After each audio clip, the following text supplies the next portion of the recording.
If you grew up in Canada in the 90s, you remember this.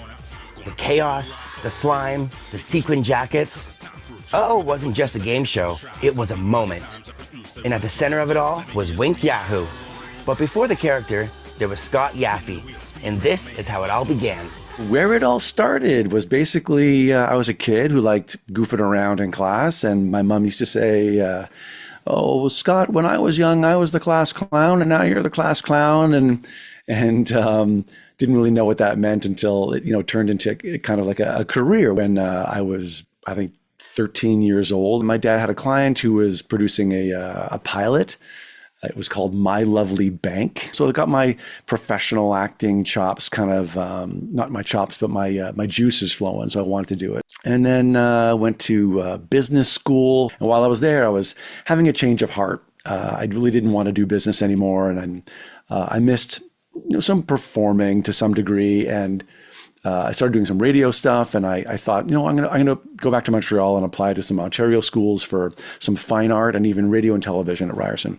Near the end of my scholastic career there for my university degree, there was a YTV audition that came up. What led to the gig was was a segment within It's Alive that I got to play around with a little bit. There were multiple hosts on the show. I think I even had one of the versions of Wink, if it's out there. I think it is, where I'm crazy. There was a bit of time in between where hadn't been born yet, where he said, "Hey Scott, we're thinking of doing a spin-off of Would you like to do the character?" We didn't have a name. We didn't have even the persona yet. But I said, "Yeah, out of work actor. You're offering a gig where I don't have to audition. That's a yes."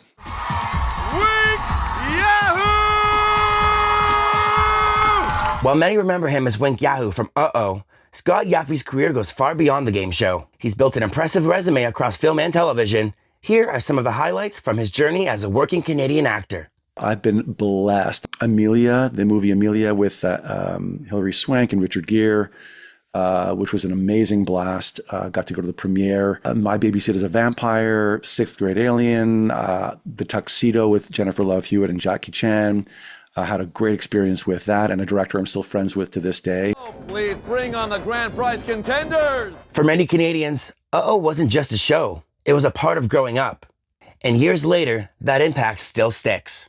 The adults I'm running into between the ages of 30 and 45 now, who watched it then, 27, 45, on how much it meant to them and what it did for them in their lives, however it affected them. Our block of time where they aired us was fantastic. We're there at the end of school, they're coming home, they're watching. So you're in the door, and I think no matter what show would have been their home. Whatever nostalgia plays a role in kids' lives, the timing of how we entered in their lives, what was going on in their lives, is a really big factor. The character, Wink Yahoo, also played a role too. Maybe we haven't seen something like that. It was a Jim Carrey kind of pull a little bit, and the smarm. Had there been something to that date that kids had been exposed to that effect? Maybe not. When we were coming up with the character of the show, I tried to, in my head at least, blend some kind of smarm, over the topness, cheesy, and that's where the wink and the gun came, and sometimes, just the Elvis style movements and stuff. It just kind of organically took over the body. And I think if you were to look at show one from season one of Uh-Oh, if you'd compare it to the middle of the series, what my persona was, you might see a little bit of a difference. For some viewers, Uh-Oh was more than just a show. It was an escape, something they could come home to every day after school. And for Scott Yaphe, it wasn't until one person shared their story that he truly understood just how much it meant.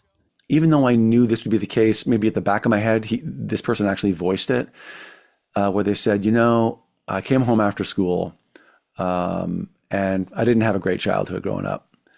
And you were there after school, every day after school, coming home, and you really made things good. You made me be able to just forget about stuff and really be immersed in your show, and I'm really grateful. I don't know how much you meant to me and to us as a generation. you don't realize how big the show was. You realize how big the show was, and we didn't. I mean, we were in our 20s, early 30s doing the show. We weren't kids, right? It's really cool to hear that we had that effect, and that it meant something that big to people. So it was really cool. Kids gravitated to this show.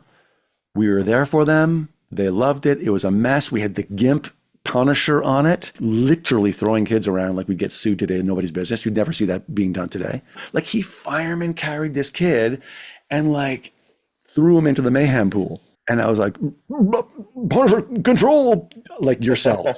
The energy, we sugared these kids up. We sugared them up like they were bouncing off the walls with fruit gushers and whatever we were giving them backstage. For Scott Yaphe, the legacy of Uh-Oh isn't just about looking back. It's about what that time meant and how it continues to connect people today. I would tell the adults of today who watched our show, honor that time.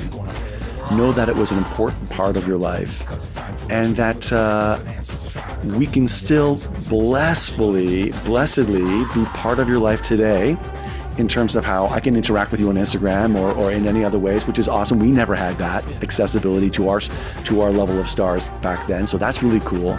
But definitely, if this is serving the nostalgic, resonant chord in you to, not you only, Jordan, but everybody, to connect with that part of themselves and that time to make them feel great, amazing.